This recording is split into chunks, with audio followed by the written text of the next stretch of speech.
uh, I can pretty safely say that most of the people asking you questions today have no earthly idea what it's like to defend somebody like Zach Edey, somebody who's 7'4".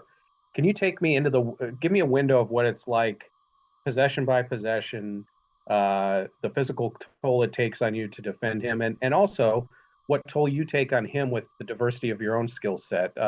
Kind of take me through that battle as it goes through the game.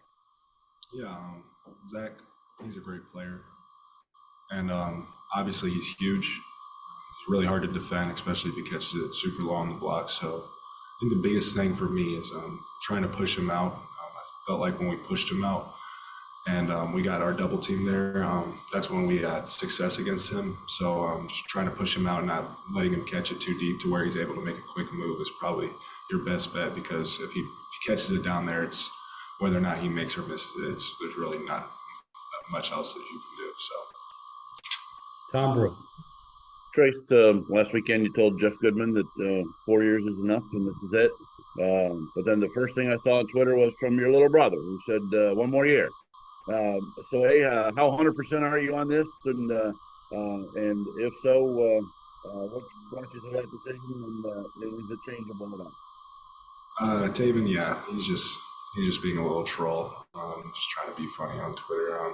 He kind of knows that I'm leaving, but I'm glad that he's here, and I'll definitely be back to watch him play. But yeah, I'm still probably 100. Well, I am 100% committed on that, and as I said before, like I'll say the rest on senior night, but just got to take these last few games and take it all in. So still trying to play for something. So. Trayce, you talked about Miller and how you wanted to see him kind of be more aggressive and shoot the ball every time he touches it. I was wondering if you think Trey has kind of entered that territory with his 3-point numbers this season. Do you think he needs to be more aggressive from three and have opposing defenses kind of get them more respect? Absolutely. I think all of our guys, whenever they're open, should just let it fly. Trey's shooting roughly 50% from three. And if he's open, he's burying them. And so when you got a guy like that, he's got to get shots. And then same with Miller. I felt like Miller was actually, even some shots, hand was kind of coming up and he just let it go. And he was hitting them. And that's what we need from them, just to be able to space the floor. So I'm never someone that's going to say don't shoot the ball. I want my teammates to always, if they feel like they're open, to let it fly, because we just need that. We need every guy just playing at a high level. And so, yeah, that's that. Tyler. Hey Trayce, hope you're doing well. I guess what do you feel like has allowed you to take such a big step in play from last season? Was it some work you did over the summer, or just the mentality you play with? I guess what has just allowed you to play at such a high level this season? I really just think that it was mostly just obviously knowing it's my last year, but I felt like I've always had the tools to do a lot of the things I did or I've done this year. But Coach Woodson's just allowed me to be able to do that. And like blocking shots, I've always had the ability to block shots. It's just that with Coach Miller, and that's not a knock on Coach Miller, but he always wanted me boxing out and with the help side guy. And so doing stuff of that nature, or taking the ball up the floor. And open gyms, throughout my 4 years, I've handled the ball, taking it up the floor. It's just in game situations. My first 2 years, they wanted me to rim run, pass to the guard, rim run, which it's just the offense that they played. And I felt like when Coach Woodson came in, he really unlocked a lot parts of my game that were always there, but just didn't necessarily get recognized because I was trying to do a different role. So, Jack. Hey Trayce, you've gone up against Zach Edey now in some capacity for 3 seasons. Just when you think about who he was as a freshman until now, just what's different about his game? How has he improved during that time? Well, obviously his first 2 years he was splitting minutes with Travion, who's also a great player. And when you have two guys like that, it's tough. It's a tough cover. But just him this year, and just him being able to play the whole game at 7'4" is it's remarkable. He's really trained himself and conditioned himself to do so, and it's hard when he's out there because he's huge. He's a defensive focal point, but just having that motor running like he does, and just being able to go over both shoulders at 7'4", it's a really tough cover. And so It's props to him because he's done a great job with his body coming into this year. Mike? Yeah, Tracy, you've always had expectations, as a recruit, as a guy who started every game your entire career. But I'm curious, like how you've adapted to that. Obviously everybody knows the IU fan base is crazy, and how have you grown with that, having kind of that weight of the world on your shoulders to be able to thrive the way you have this year? I just really just block out the noise. I feel like I've had my first bad game probably 10, 12, 13 games. And I mean, I still had 19, 7, and 5. So it's like, it's a bad game. Yeah, 7 turnovers is never okay. But at the same time, I just got to keep playing ball. And that's what I've been doing, especially during our little run that we've had for the last 2 months. I've kind of just blocked out everything and just relied on my teammates and just know that they're there for me. And so, and Coach Woodson always says there's no pressure. You are here to play basketball for a reason, and so you just got to go out and compete. And if you play as hard as you can, good things will happen, and that's what we've been doing. So, Brad?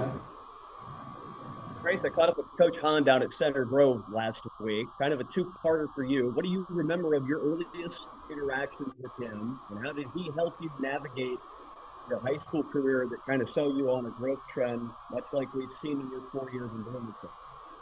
Yeah, Coach Holland, when I got there as a freshman, I remember talking with my dad. We didn't even know if I was going to play, and then I ended up starting my freshman year, and I think that really helped me a lot, just to be able to just get experience and just going in kind of like I was here. My Center Grove career was kind of the same as it is for my IU career when I came in.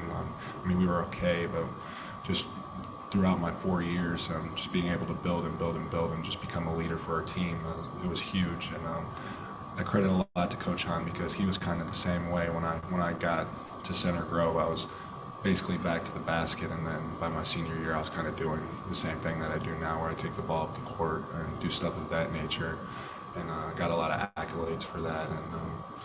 But it's a huge credit to Coach because he's a great coach. They're doing really well right now, and props to them. They got a great team. So, Zion?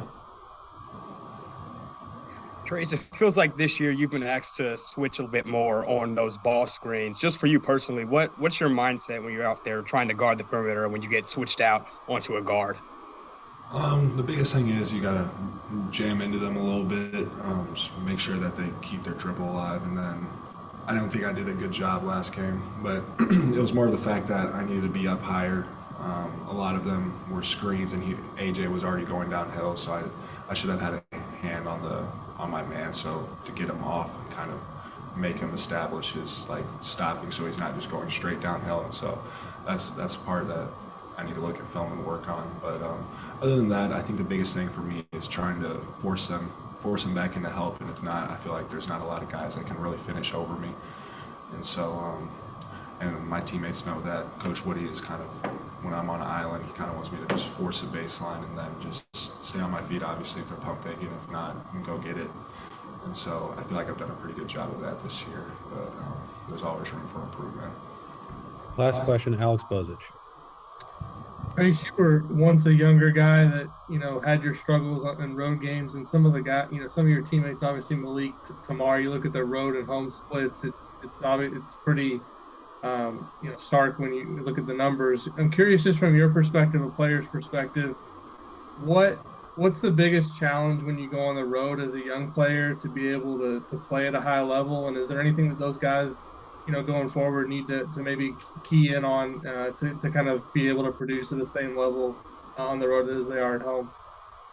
I don't really think there's anything necessarily that, especially for Malik, I feel like Malik, sometimes he's a little out of control, and I don't mean that in a bad way. He gets happy, starts fouling a little bit too much, because even at the beginning of the year when we played at Xavier, he was playing down the stretch, and that was probably the most hostile environment that we played in this year. And so, and he played really well. And so I just think for him, he just can't get in his own head, and he just needs to go out there and play, because when he has a clear head and he's just playing, he's a great player.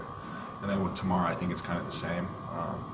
He just sometimes he gets a little sped up, tries to do a little bit too much, but other than that, if he's open, he's going to hit shots. I know that about Tamar. And yeah, I think that's just the biggest thing. Just play under control and at your own pace. Don't let the game speed you up, or don't let the other team speed you up. Probably the biggest thing. All right, thanks, Trayce. We'll see you guys Saturday.